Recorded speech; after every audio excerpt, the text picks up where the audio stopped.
The story of Aladdin part 1। Aladdin की कहानी भाग 1। There once lived, in one of the large and rich cities of China, a tailor named Mustafa. एक बार चीन के बड़े और समृद्ध शहरों में से एक में मुस्तफा नाम का एक दर्जी रहता था। He was very poor. वो बहुत गरीब था। He could hardly, by his daily labor, maintain himself and his family, which consisted only of his wife and a son. वो अपने दैनिक श्रम से मुश्किल से अपना और अपने परिवार का भरण पोषण कर पाता था, जिसमें केवल उसकी पत्नी और एक बेटा शामिल था। His son, who was called Aladdin, was a very careless and idle fellow. उसका बेटा, जिसे अलादीन कहा जाता था, बहुत लापरवाह और आलसी आदमी था। He was disobedient to his father and mother. वो अपने पिता और माँ के प्रति अवज्ञाकारी था।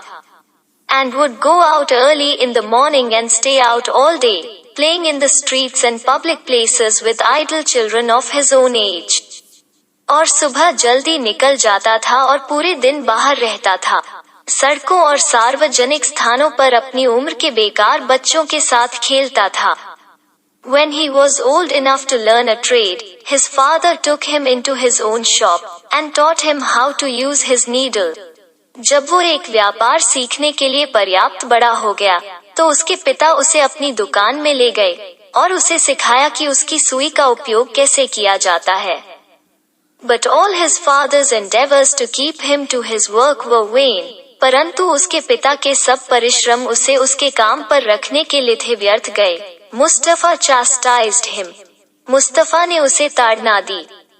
But Aladdin was incorrigible, and his father, to his great grief, was forced to abandon him to his idleness. लेकिन अलादीन असुधार्य था, और उसके पिता, उसके बड़े दुहक के कारण, उसे उसकी आलस्य के लिए छोड़ने के लिए मजबूर हुआ था, and was so much troubled about him that he fell sick and died in a few months.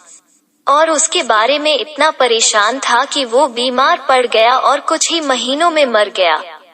Aladdin, who was now no longer restrained by the fear of a father, gave himself entirely over to his idle habits, and was never out of the streets from his companions. Aladdin, जो अब पिता के डर से नहीं बंधा था, ने खुद को पूरी तरह से अपनी बेकार की आदतों के लिए दे दिया और अपने साथियों से कभी भी सड़कों से बाहर नहीं निकला। This course he followed till he was 15 years old, without giving his mind to any useful pursuit, or the least reflection on what would become of him. 15 साल की उम्र तक उन्होंने इस पाठ्यक्रम का पालन किया, बिना किसी उपयोगी खोज के लिए अपना दिमाग दिए, या कम से कम इस बात पर विचार किया कि उनका क्या होगा।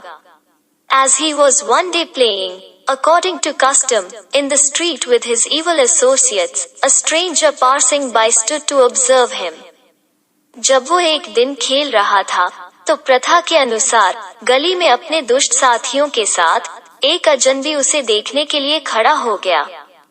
This stranger was a sorcerer, known as the African magician. ये अजनबी एक जादूगर था, जिसे अफ्रीकी जादूगर के रूप में जाना जाता था, as he had been but 2 days arrived from Africa, his native country. क्योंकि वो अपने मूल देश अफ्रीका से 2 दिन पहले आया था। The African magician, observing in Aladdin's countenance something which assured him that he was a fit boy for his purpose. अफ्रीकी जादूगर ने अलादीन के चेहरे पर कुछ ऐसा देखा जो उसे आश्वस्त करता था कि वो अपने उद्देश्य के लिए एक उपयुक्त लड़का है।